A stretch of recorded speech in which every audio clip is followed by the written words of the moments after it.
Education seated class में मैं Sunaina ma'am आप सभी का स्वागत करती हूँ। आज स्टूडेंट हम लोग प्रीवियस ईयर के क्वेश्चन सीटेड का देख रहे हैं और बाल विकास में हम लोग जो है आज क्वेश्चन नंबर 12 से जो है क्लियर करेंगे और क्वेश्चन नंबर 12 तक में हम लोग देखेंगे कि क्या जो है इनके संभावित आंसर होंगे। ठीक है, तो चलिए क्वेश्चन नंबर 12 से शुरू करते हैं। इससे पहले वीडियो अगर जो 11 तक नहीं देखे हैं वो इससे पहले के प्लेलिस्ट में जा करके वीडियो देख सकते हैं। तो चलिए क्वेश्चन नंबर 12 कह रहा है कि शिक्षक के अलावा निम्नलिखित सभी को करते हुए समस्या समाधान को विद्यार्थियों के लिए मजेदार बना सकता है। यानी शिक्षक डैश के अलावा यानी किसके अलावा इन सभी को करते हुए समस्या समाधान को विद्यार्थियों के लिए मजेदार बना सकता है। पहला है, जब विद्यार्थी स्वयं से कोई कार्य करने की कोशिश कर रहे हो तो उनसे परिपूर्णता की अपेक्षा करें। बिल्कुल, अगर विद्यार्थी प्रयास कर रहा है और प्रयास करके वो सीख रहा है तो ऐसे में हम क्या करेंगे कि वो विद्यार्थी को हम क्या करेंगे, मोटिवेट करेंगे कि नहीं,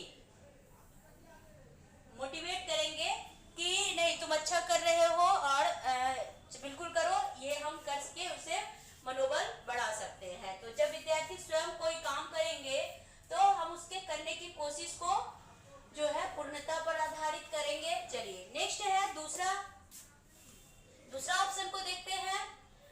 मुक्त अंतर वाली सामग्री उपलब्ध कराने, मुक्त खेल के लिए समय देने, सृजनात्मक चिंतन के लिए असीमित अवसर उपलब्ध कराने। चलिए ठीक है, तो मुक्त अंत वाली सामग्री उपलब्ध कराने ये हटा देते हैं। तीसरा है मुक्त खेल के लिए समय देने, तो ये भी नहीं। ठीक है, चाहे खेल मुक्त हो या मुक्त बाह्य हो, ये हमें सारी चीजों को बच्चे को उपलब्ध कराना होगा। और चौथा है सृजनात्मक चिंतन के लिए असीमित अवसर की बात हो रही है, तो ये भी आपका नहीं होगा। तो इसलिए राइट आंसर जो है यानी कि 1 नंबर जो है इसका राइट आंसर होगा कि जब विद्यार्थी स्वयं से कोई कार्य करने की इच्छा रखता हो और उनसे पूर्णता करने की अपेक्षा करेंगे तो इससे बच्चा ज्यादा सीखेगा। चलिए अगला क्वेश्चन नंबर 13 देखेंगे। क्वेश्चन नंबर 13 क्या कह रहा है? क्वेश्चन नंबर 13 कह रहा है कि सहशैक्षिक क्षेत्रों में निष्पादन के आधार पर शैक्षणिक क्षेत्रों में निष्पादन के स्तर को बढ़ावा देने का औचित्य स्थापन किस आधार पर किया जाता है? ठीक है, तो जब हम शैक्षिक निष्पादन की बात करते हैं, सहशैक्षिक यानी कि को एजुकेशन फील्ड की बात करते हैं, तो इसमें क्या होता है, निष्पादन के स्तर को बढ़ाने का औचित्य स्थापन किस आधार पर होनी चाहिए? तो जब भी को एजुकेशन की बात होती है तो यह व्यक्तिक भिन्नताओं को यानी इंडिविजुअल डिफरेंसेस को संतुष्ट करता है। ठीक है, चलिए बहुत अच्छी बात। उसके बाद नेक्स्ट है आपका दूसरा नंबर है कि यह हाशियाकृत यानी मार्जिनलाइज्ड जो है स्टूडेंट के लिए प्रतिपूरक भेदभाव की बात हो रही है, इसलिए से हम नहीं करेंगे, भेदभाव नीति की बात हो रही है। यह सार्वभौमिक धारण यानी रिटेंशन को सुनिश्चित करता है। ठीक है, नहीं, ये सब को एजुकेशन की बात जो है ये सार्वभौमिक धारण नहीं होती है, ये व्यक्तिगत धारणा पर आधारित होती है। उसके बाद डी नंबर में है कि यह हाथ के लिए किए जाने वाले श्रम के प्रति सम्मान विकसित करता है। ठीक है, तो ये हाथ के लिए नहीं करता है। ठीक है, ये सहशैक्षिक क्षेत्रों में जब भी हम निष्पादन की बात करते हैं तो ये व्यक्तिक भिन्नताओं को क्या करेगा, संतुष्ट करेगा। तो राइट आंसर ए हो गया। चलिए अगला क्वेश्चन देखते हैं, क्वेश्चन नंबर 14। क्वेश्चन नंबर 14 देखेंगे कि निम्नलिखित में से अंतःविषय अनुदेशन का सर्वोत्कृष्ट लाभ क्या है? पहला, यह विद्यार्थियों के सीखे गए नए ज्ञान को बहु संदर्भों में अनुप्रयोग करने और सामान्यीकृत करने के अवसर दिए जाते हैं। ठीक है, तो विद्यार्थियों के सीखे गए ज्ञान को बहुत संदर्भों में अनुप्रयोग करने और सामान्यीकृत करने के अवसर दिए जाते हैं। तो बिल्कुल अवसर दिए जाते हैं। ठीक है, चलिए बहुत बढ़िया है। या जनरलाइज करने की बात है और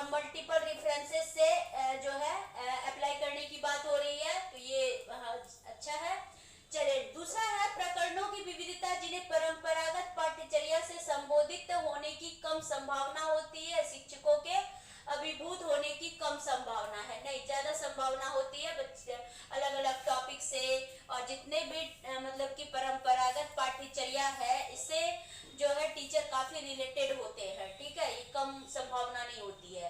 नेक्स्ट है विद्यार्थियों में विभिन्न विषय क्षेत्रों के विशेष प्रकरणों के प्रति नापसंदगी विकसित होने की कम संभावना होती है, तो नहीं, ये भी नहीं होगा। चौथा है पाठ्य योजना बनाने और गतिविधियों में शिक्षकों को अधिक लचीलेपन की अनुमति होती है, नहीं, तो इसलिए राइट आंसर ए ज्यादा प्रभावी है कि विद्यार्थियों के सीखे गए नए ज्ञान को बहु संदर्भों में अनुप्रयोग किया जाए और उसे सामान्यीकरण करने के अवसर प्रदान किए जाए, ठीक है। चलिए अगला क्वेश्चन देखते हैं, क्वेश्चन नंबर 15। क्वेश्चन नंबर 15 देखेंगे।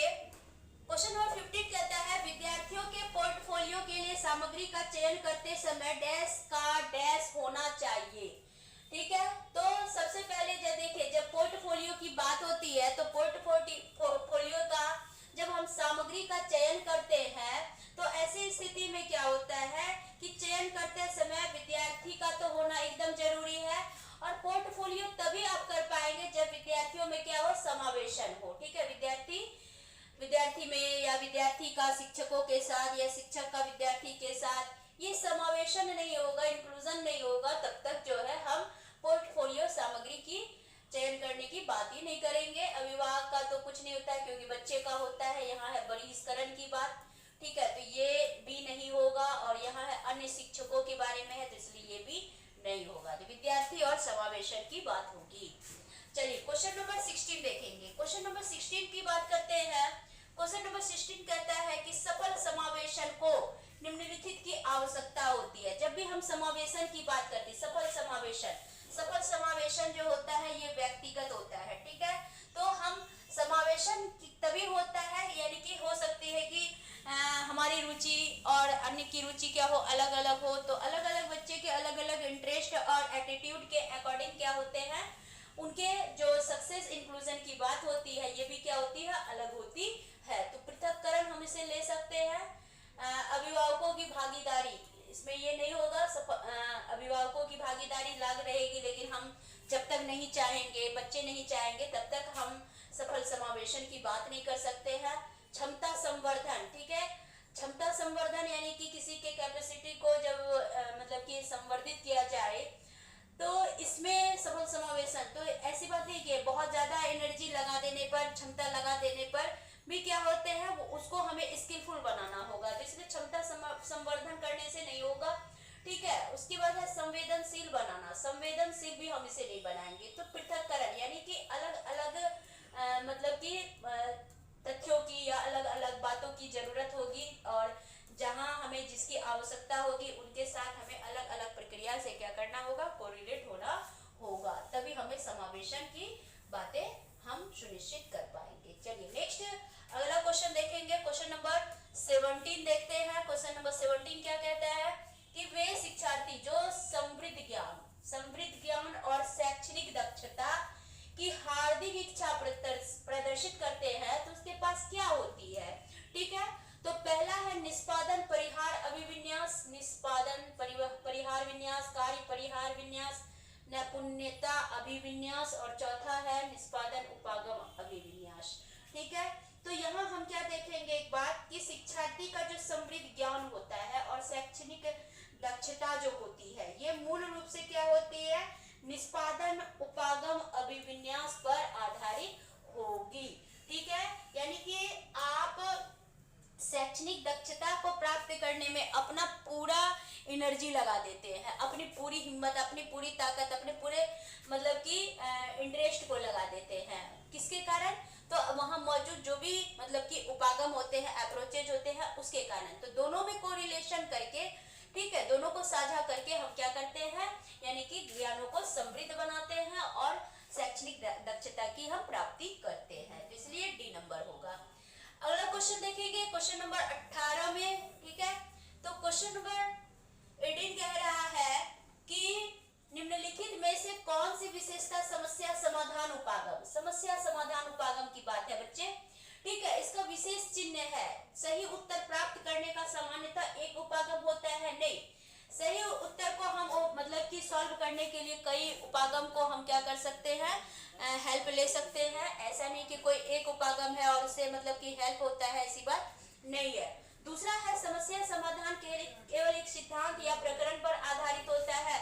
नहीं, जब भी हम कोई प्रॉब्लम को सॉल्व करते हैं तो ऐसी बात नहीं है कि हम एक सिद्धांत या एक प्रकरण की बात होती है, तो ऐसी बात नहीं है। हम बहुत सारे मल्टीपल मतलब कि प्रोसेस या मल्टीपल मेथड लेकर के हम जो है प्रॉब्लम को क्या करते हैं, सॉल्व कर सकते हैं। उसके बाद आपको कह रहा है, ठीक है, तो ये दोनों तो नेगेटिव हो गया। सी में है कि समस्या कथन में संकेत अंतर्निहित रूप से दिए जाते हैं।